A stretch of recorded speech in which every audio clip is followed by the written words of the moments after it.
Assalamualaikum warahmatullahi wabarakatuh. Kembali lagi di cerita horor. Pada episode kali ini, saya akan membawakan sebuah cerita tentang Jangan Santet Ibuku. Sebuah tweet yang dituliskan oleh @penulismalam94. Nanti kalian juga bisa baca tweetnya yang akan ada di link deskripsi.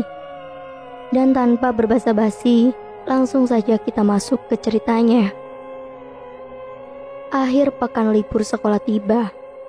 Ningsih, gadis remaja berusia 12 tahun, sangat bahagia karena ia bisa menemui ibunya Gia yang sedang bekerja sebagai ART di daerah Jakarta Barat. Dengan diantar bersama tetangga dari desanya, Ningsih sangat berantusias karena hampir selama beberapa tahun tidak bertemu ibunya. Di perjalanan ia melihat pemandangan indah dan keramaian kota besar yang mungkin jarang ia temui sebelumnya. Setibanya di Jakarta, Ningsih langsung diantar ke rumah majikannya ibunya. Penat dalam perjalanan panjang pun akhirnya terbayar saat Ningsih bertemu dan merasakan dekapan pelukan mama. Tak terasa hampir seminggu, Ningsih berada di Jakarta bersama ibunya. Ningsih melihat ibunya kurang sehat. Awalnya ibu Gia buang hajat di belakang rumah majikannya karena saat itu kamar mandi sedang dipakai. Ketika di sore hari kondisi keadaan ibu Gia semakin memburuk. Badannya terasa panas, hanya terduduk diam di kamarnya. Ningsih yang khawatir mencarikan obat untuk mamanya, dan ketika ingin memberikan obat tersebut, wajah ibu Gia terlihat sangat menyeramkan. Tatapan tajam dengan mulut menyeringai. Sontak Ningsih berteriak meminta tolong kepada majikannya untuk segera menyadarkan mamanya. Ibu Gia terlihat linglung melihat ada anak dan majikannya di kamar, menatap dengan khawatir. "Bu, ibu nggak apa-apa?" tanya majikannya. Ibu Gia hanya mengangguk. Setelah hari itu, kondisi ibu Gia semakin memburuk. Tubuhnya terasa lemas. Badannya panas di jam-jam tertentu. Persendian kakinya terkadang tidak bisa menopang tubuhnya, hingga sempat terjatuh di selokan dekat rumah majikan. Berbagai usaha pun sudah dilakukan, dari mulai meminum obat dan pergi ke dokter, tetapi masih tak kunjung ada perubahan, sehingga diputuskanlah ibu Gia pulang ke kampung halamannya bersama Ningsih. Setibanya di kampung, keadaan ibu Gia sangat memprihatinkan. Sakit yang awalnya di bagian sendi, kini menjadi berpindah-pindah ke punggung dan sakitnya teramat sangat. Di jam-jam tertentu, mama kembali seperti orang yang kerasukan. Tatap matanya menatap tajam dan menyeringai. Melihat anak perempuannya menderita, kakek Ningsih memanggil kiai yang paham ilmu kebatinan di kampungnya. Dan dari hasil penerawangannya, ada sesuatu yang jahat yang menyuruh si iblis jahat itu berdiam diri di tubuh ibu Gia. Segala upaya dan cara pun telah ditempuh, dari mulai berobat ke rumah sakit besar di kota sampai dengan terapi penyembuhan dengan ilmu kebatinan. Tetapi ibu Gia masih sama sekali belum ada perubahan. Hari ke hari berlalu. Perut ibu Ningsih semakin membesar. Dari penyakit lambung, infeksi saluran kencing, hingga prediksi tumor ovarium, membuat Ningsih dan kakeknya sangat bingung. Karena setiap rumah sakit yang dikunjungi pasti selalu berbeda-beda prediksinya. Tak terasa waktu cepat berlalu. 2,5 bulan. Perut ibu Gia semakin membesar seperti mengandung lebih dari 9 bulan. Yang tersisa hanya tulang dan kulit layaknya tengkorak hidup.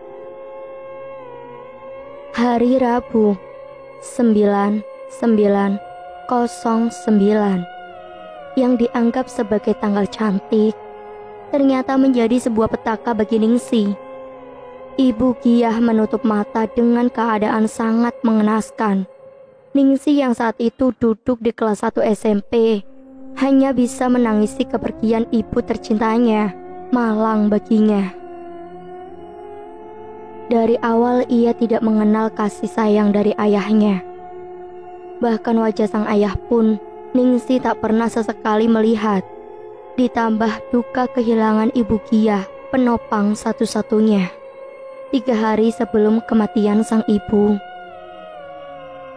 Sebenarnya, Ningsih sudah diceritakan oleh ibu Giyah jika ibunya bermimpi ditatangi dengan makhluk genderuwo hitam bermata merah dengan membawa rantai yang menarik-narik tubuh ibu Giyah. Mungkin ini adalah firasat tersirat dari ibu Giyah sehingga ia selalu meminta Ningsih untuk tetap menjadi anak yang baik ketika nanti kepergiannya yang mendadak. Belum kering tanah kuburan, semua hasil sawah milik ibu Giyah dan penjualan peninggalan ibu Giyah dibagikan ke adik dan pasangannya dengan berdalih mereka akan merawat dan membesarkan Ningsih karena kakek sudah terlalu tua untuk mengurus cucunya. Benar adanya pepatah, kesempatan dalam kesempitan.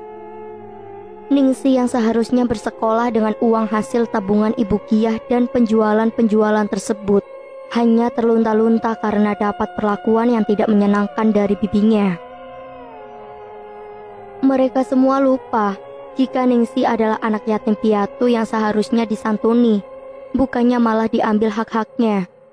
Sehingga dengan terpaksa, Ningsih putus sekolah dan nekat menjadi ART di kota pada umur 14 tahun.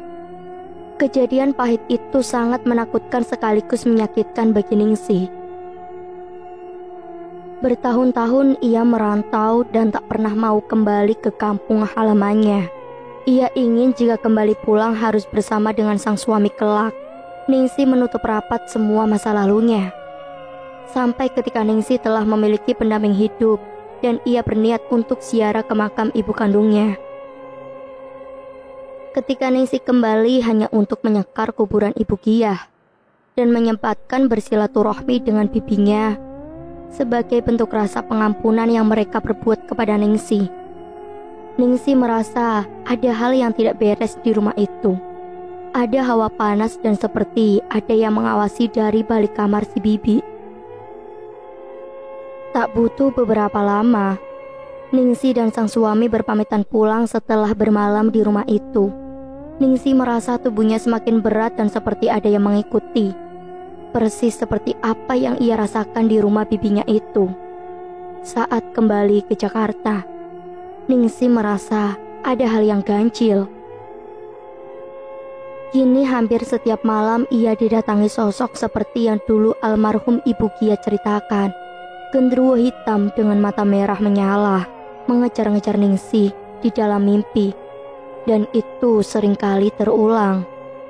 Sejak kepulangan ia dari kampungnya, Ningsih merasa terkurung di kamar dan ingin dibawa oleh genderuwo. Tetapi entah mengapa si genderuwo hanya bisa menggeram dan tidak bisa mendekat. Tak tahan dengan mimpi-mimpi buruk itu, akhirnya Ningsih dibawa ke paranormal oleh suaminya. Ningsih bertekad ingin menjawab semua tanda tanya selama ini yang tidak pernah dan tidak mau ia selidiki tentang kematian ibu Giyah. Belum juga Ningsih bercerita tentang apa permasalahannya, si ahli nujum sudah bertanya. Ibu kamu meninggal karena diguna-guna ya? Perutnya membesar seperti mau meledak. Ningsih mengangguk. Saya kesini mau menanyakan misteri kematian ibu saya, Pak. Dan saat ini justru saya yang kena teror lewat mimpi. Ibu kamu disantet oleh adik iparnya dan adiknya. Motifnya hanya iri dan ingin menguasai harta ibumu. Lalu kenapa saya terakhir kali pulang ziarah dari makam ibu ikut terkena teror lewat mimpi ya? Saudaramu itu masih berkutat dengan ilmu hitam.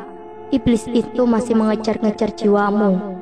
Lantas apa yang harus saya lakukan, Pak? Tenang saja, iblis itu tidak akan bisa menyentuhmu. Ada sosok ibu dan nenekmu yang masih menjaga.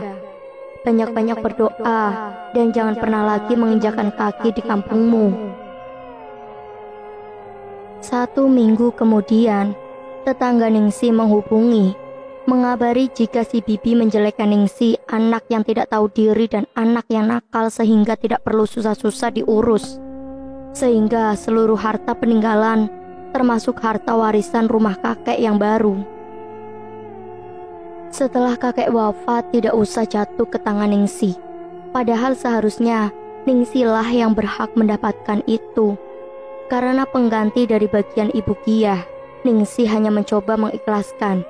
Baginya, apapun yang diperbuat oleh bibinya ini, cepat atau lambat, akan dibalas oleh Tuhan Yang Maha Esa.